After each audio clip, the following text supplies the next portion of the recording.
नमस्कार। राष्ट्र रक्षा में जुड़े इस महत्वपूर्ण कार्यक्रम में हमारे साथ जुड़े देश के रक्षा मंत्री श्रीमान राजनाथ सिंह जी, राज्य रक्षा मंत्री श्रीमान अजय भट्ट जी, रक्षा मंत्रालय के सभी अधिकारीगण और देश भर से जुड़े सभी साथियों, अभी 2 दिन पूर्व ही नवरात्रि के इस पावन पर्व के दरमियान अष्टमी के दिन मुझे प्लानिंग को लेकर के गति शक्ति इस कार्यक्रम को लॉन्च करने का अवसर मिला और आज विजयादशमी के पावन पर्व पर राष्ट्र को सशक्त बनाने के लिए, राष्ट्र को अजेय बनाने के लिए जो लोग दिन रात खपा रहे हैं, उनके सामर्थ्य में और अधिक आधुनिकता लाने के लिए एक नई दिशा की ओर चलने का अवसर, और वो भी विजयादशमी के पावन पर्व पर, ये अपने आप में ही शुभ संकेत लेकर के आता है। इस कार्यक्रम की शुरुआत भारत की महान परंपरा चलते हुए शस्त्र पूजन से की गई है। हम शक्ति को सृजन का माध्यम मानते हैं। इसी भावना के साथ आज देश अपने सामर्थ्य को बढ़ा रहा है और आप सब देश के इन संकल्पों के सारथी भी हैं। मैं आप सभी को और पूरे देश को इस अवसर पर विजयादशमी की पुनः बहुत बहुत हार्दिक बधाई देता हूं। साथियों, आज ही पूर्व राष्ट्रपति भारत रत्न डॉक्टर एपीजे अब्दुल कलाम जी की जयंती भी है। कलाम साहब ने जिस तरह अपने जीवन को शक्तिशाली भारत के निर्माण के लिए समर्पित किया, ये हम सभी के लिए प्रेरणा है। रक्षा क्षेत्र में आज जो 7 नई कंपनियां उतरने जा रही हैं, वो समर्थ राष्ट्र के उनके संकल्पों को और मजबूती देगी। साथियों, इस वर्ष भारत ने अपनी आजादी के 75वें साल में प्रवेश किया है।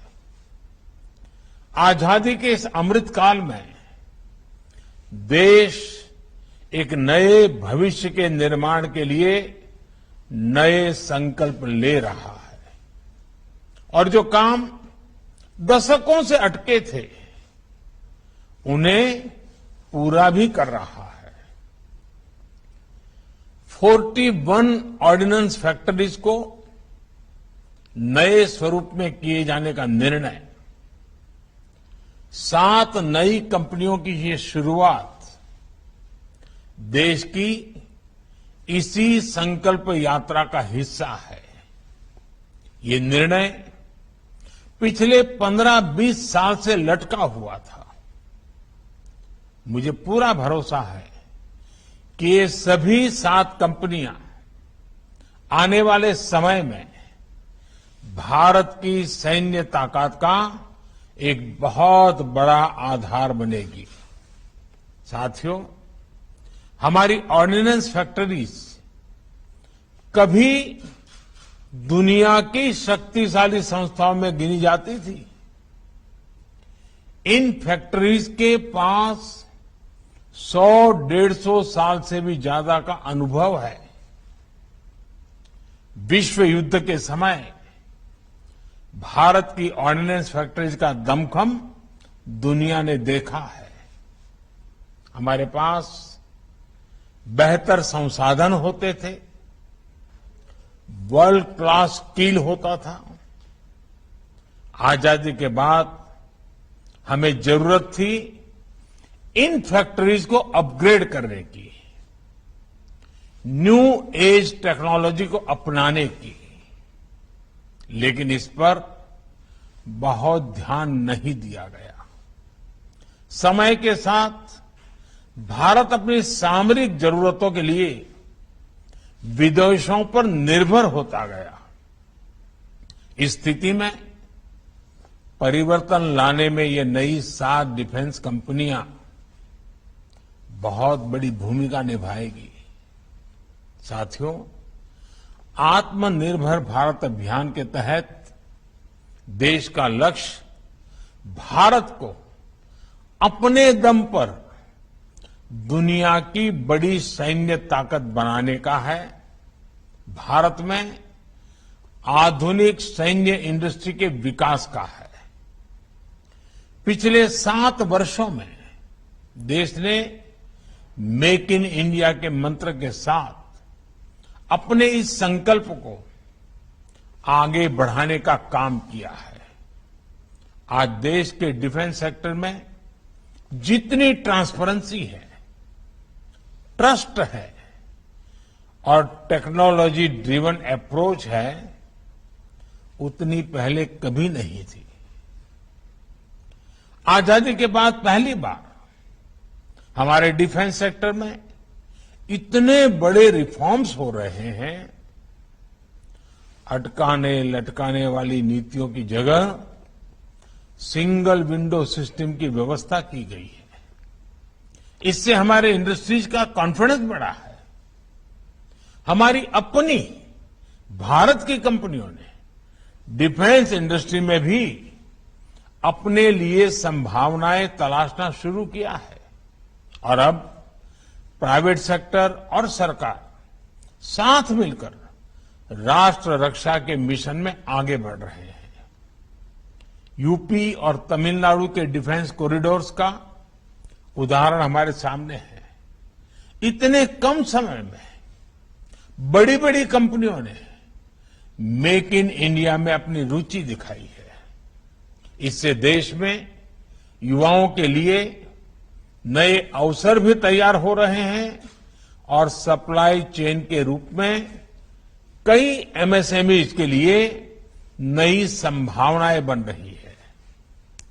देश में जो नीतिगत परिवर्तन किया है, उसका परिणाम है कि पिछले 5 सालों में हमारा डिफेंस एक्सपोर्ट 325% से भी ज्यादा बढ़ा है।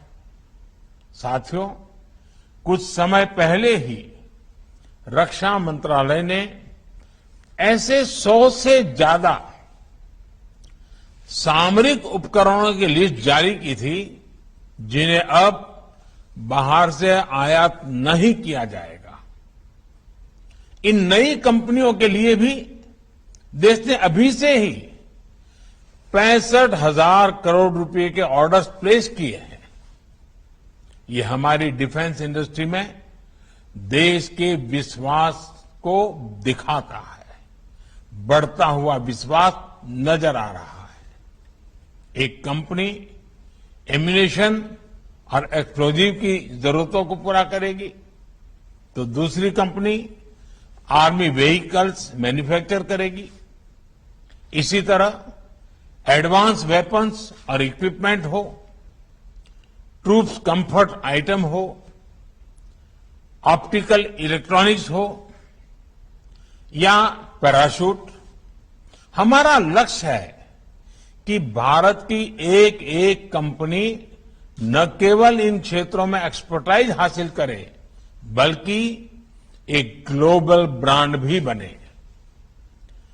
कॉम्पिटिटिव कॉस्ट हमारी ताकत है। क्वालिटी और रिलायबिलिटी हमारी पहचान होनी चाहिए।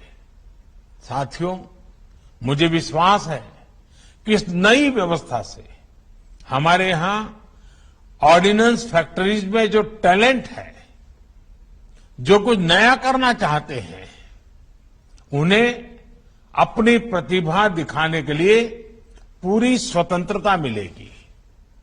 जब इस प्रकार के एक्सपर्टीज को इनोवेशन का अवसर मिलता है कुछ कर दिखाने का अवसर मिलता है तो वो कमाल करके दिखाते हैं।